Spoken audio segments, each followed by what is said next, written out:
Hey, welcome back ladies and gentlemen. We're going to be doing our first Gems of War video.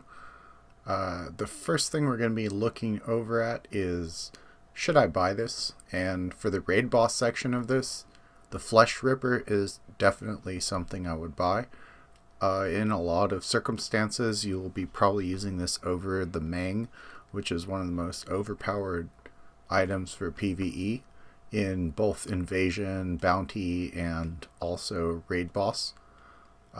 Comparing it to Mang, what it lets you do is have an immediate effect on the board, which you'll be able to really almost one-shot certain raid bosses up to a certain level, and you don't have to have any skull synergy to power up the Mang.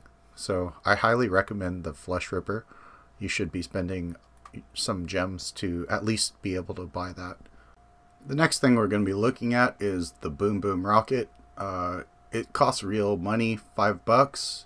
If you're someone that spends money on this game, I think $5 is not an unreasonable amount. It explodes 3 gems, which is pretty powerful, and does some damage as well. I don't spend money in this game, so I won't buy that, but I think it's a good deal if you do. The Gorbil, I bought enough of these to get a legendary one. It's a pretty interesting unit. I would at least get a couple of these in glory. Like 600, 900 glory is not spent unwell on this guy. I think he's pretty interesting, being a beast, and that he's got some gem manipulation in the transform ability, and even ignoring the devour effect that he gives, that's already pretty good. Oh, and here's my proof that I'm a free-to-play casual. 0 VIP. I think I might have spent some money like a year or two ago. I bought like an intro pack when this game first came out on PS4 to get a behemoth and some crap like that, but I haven't spent $1 since then, and since I came back and played this a little bit more seriously. So the other thing we're going to be going over today is the boss raid team for the week. It consists of No Ben brothers. You gotta get those guys traded up to at least the first one. These guys can give you an explode effect, which can funnel everything up. It's usually the thing you're hoping for, but 13 damage to all enemies after Princess Fizzbang powers him up on magic. It's not too bad either. Whizbang or Fizzbang or whatever the hell her name is, she's pretty good. You almost always want the explode all green gems just so you can get all your damage spells going. These first 2 characters, you only need to get them to trait 1 for this to be important.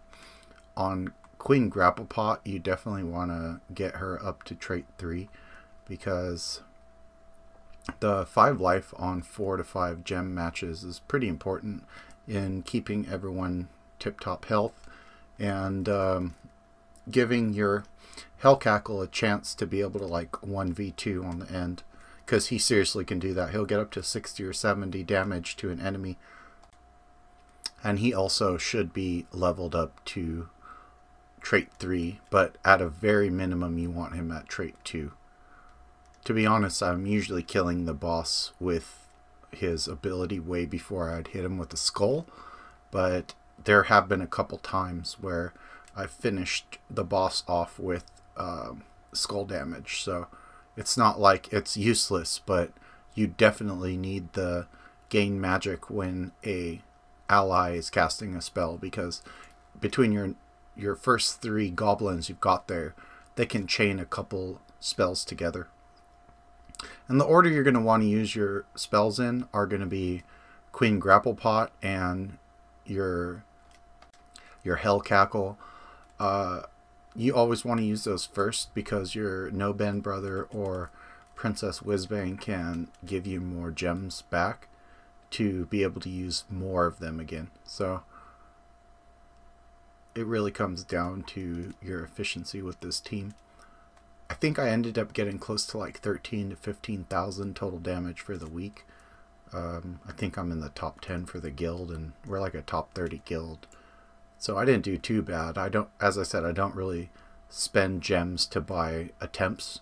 I just spend gems to get the weapon if it's worth it, or to level up the Godslayer unit to Mythic occasionally. But this guy, you didn't really need it, because after you use the Hellcackle's ability, you get an extra turn.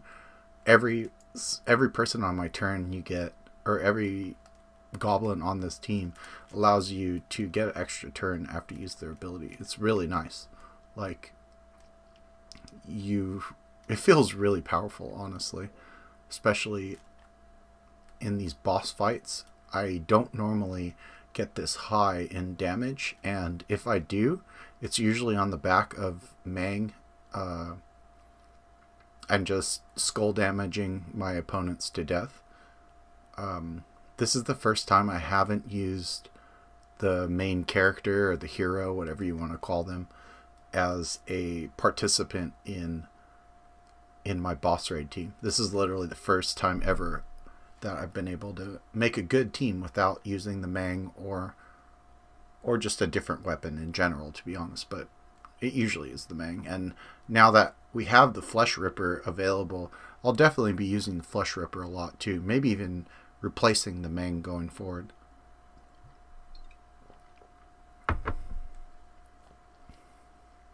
So anytime you get this Bone Dragon in the front, this is definitely the hardest matchup, because what ends up happening is your No-Men brothers, they get frozen, and it even stops the extra turn they get from their ability. So it really slows you down, and you're going to want to kill that Bone Dragon as quickly as possible. If your No-Ben brothers do get frozen, you should start throwing skulls at that Bone Dragon to finish him off. But if he's not frozen, try to avoid skulls at all possible, just so that you can stay unfrozen for as long as you can.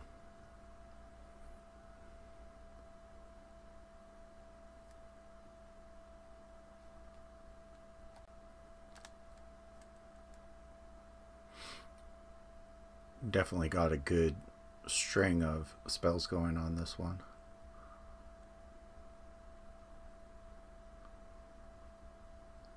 Well, anyways, we got another 7 minutes or so of battles going with this team. Next week, I'm going to be getting out a video on this probably tomorrow rather than at the end of the week. I had some real life things to take care of this week, so we'll be splitting the content into 2 videos, which is what should I buy this week with the reset, if there's anything worth buying in the Soulforge. Oh, on that point too, I completely forgot. I just picked up a Scotty today out of the Soulforge. Scotty is very overpowered right now with Divine Ishbala and the Peace Pigeon powering up all the Divine characters.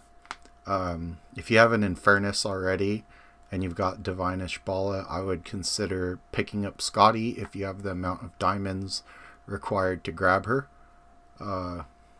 Yeah, there's nothing bad I can say about that hero. I've already got her traded up to 3 and everything.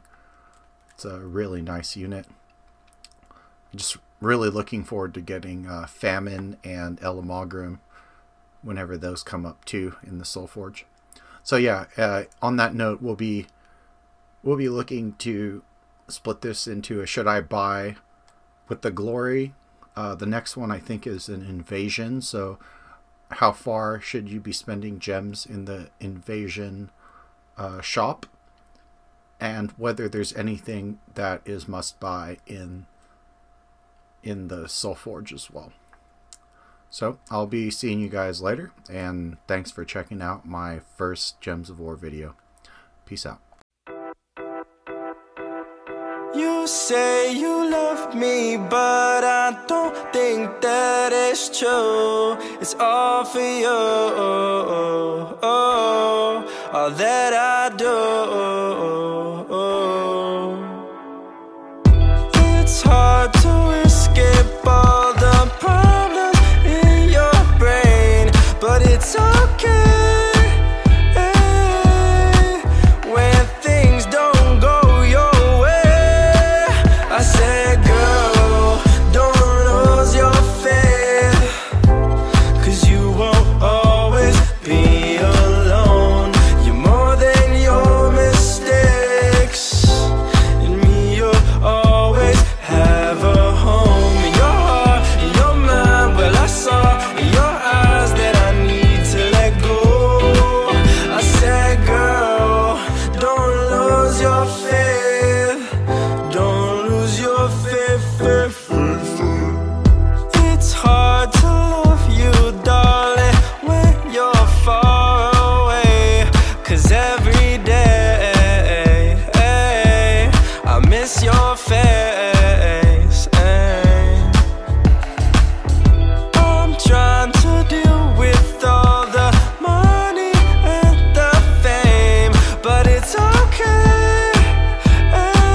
time. Well, I saw in your eyes that I need to let go. I said, girl, don't lose your faith. Don't lose your faith, faith, faith, faith.